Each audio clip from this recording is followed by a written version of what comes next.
Assalamualaikum warahmatullahi wabarakatuh. Kali ini kita akan membahas contoh lain lagi ya, tentang topik-topik dalam artificial intelligence. Nah, tentang AI, kecerdasan buatan.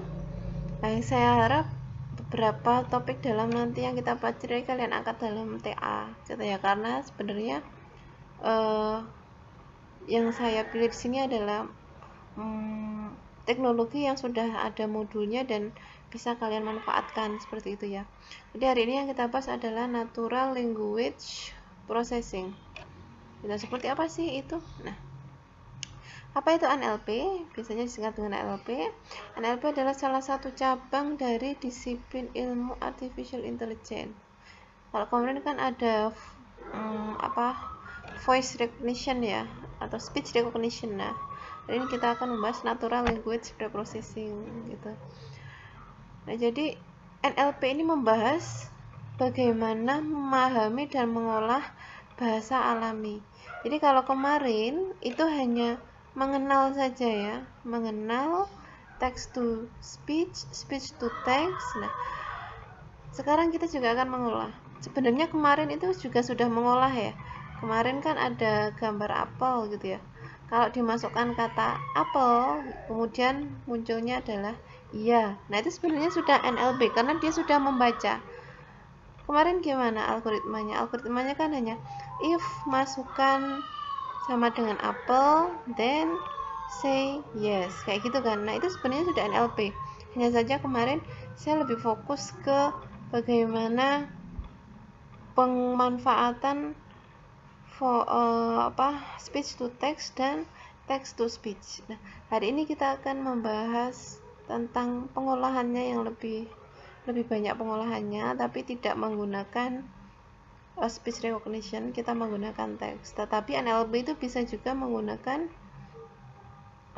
language, karena NLP itu language ya intinya, jadi bisa menggunakan suara atau bisa menggunakan teks, karena manusia berkomunikasi itu kalau nggak dengan bicara juga dengan tulisan. Nah, seperti itu.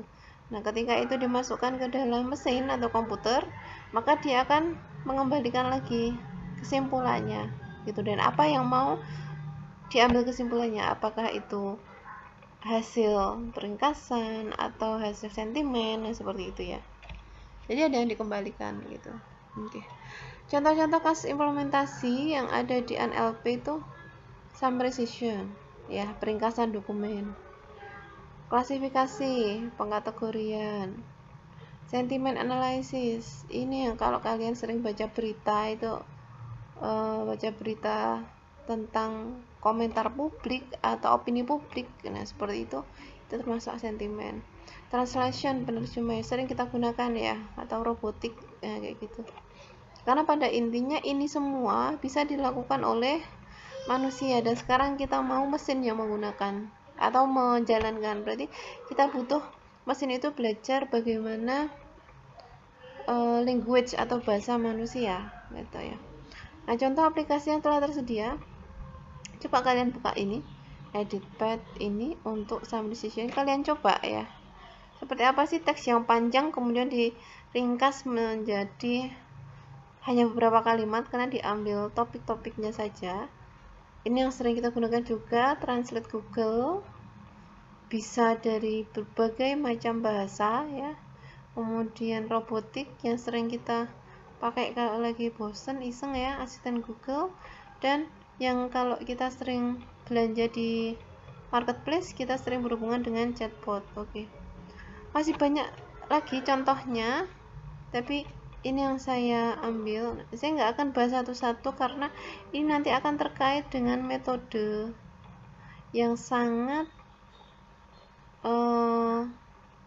kompleks gitu ya. Jadi daripada kita bahas metode, kita bahas implementasinya saja dan modul yang sudah tersedia.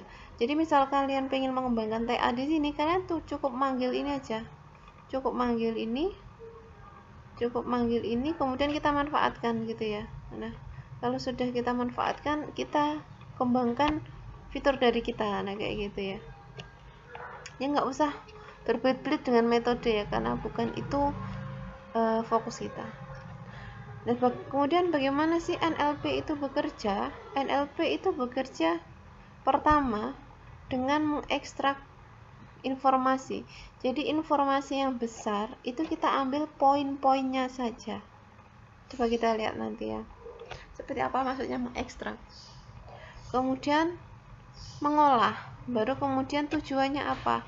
Maka kita olah, kita klasifikasi atau kita buat ringkasan dan seperti itu. Nah, sebelum itu, sebelum ekstrak, kita lakukanlah yang namanya praproses. Praproses itu ada yang beberapa tahap ya, ada beberapa tahap seperti scaffolding, ada token gitu ya.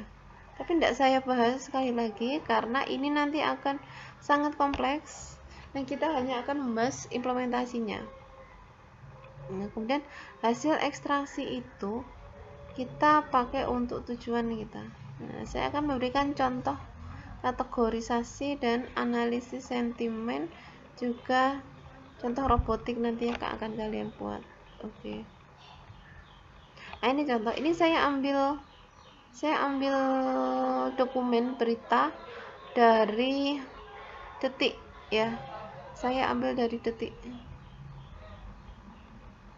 Saya ambil dari detik.com berupa berita, saya screenshot. Nah, seperti ini saya ambil,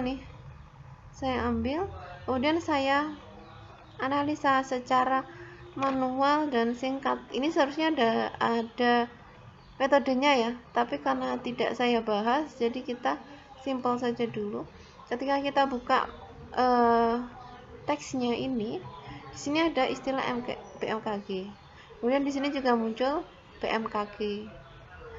Muncul juga hujan, petir. Artinya apa? Kata-kata ini tuh sering muncul dan frekuensinya lebih banyak daripada yang lain. Nah, berarti satu berita ini tanpa kita masukkan keywordnya, aplikasi itu akan mengambil atau mengekstrak kata-kata ini. BMKG, hujan, petir, angin kencang, dan seperti itu. Jadi ketika dokumen itu dimasukkan, maka aplikasi akan langsung mengekstrak, oh ini ternyata tentang BMKG, hujan, petir, angin kencang. Jadi dari keyword-keyword ini dia akan masuk kategori mungkin bencana. Nah, seperti itu. Oke. Contoh juga ini saya ambil random dari Twitter ya. Di sini ada tweet seperti ini. Saya copy di sini. Ini saya ambil dari yang trending topik tentang vaksin ya. Di sini ada kata-kata, ada tulisan semula cuma bintik-bintik, kemudian ada kata parah, perih, Maluku. Nah, ini itu kan ada kesan negatif ya. Nah, karena ada kesan negatif, inilah yang disebut dengan sentimen negatif atau sentimen yang kurang enak, atau kalau terlalu kasar disebut dengan hate speech. Nah, seperti itu kira-kira.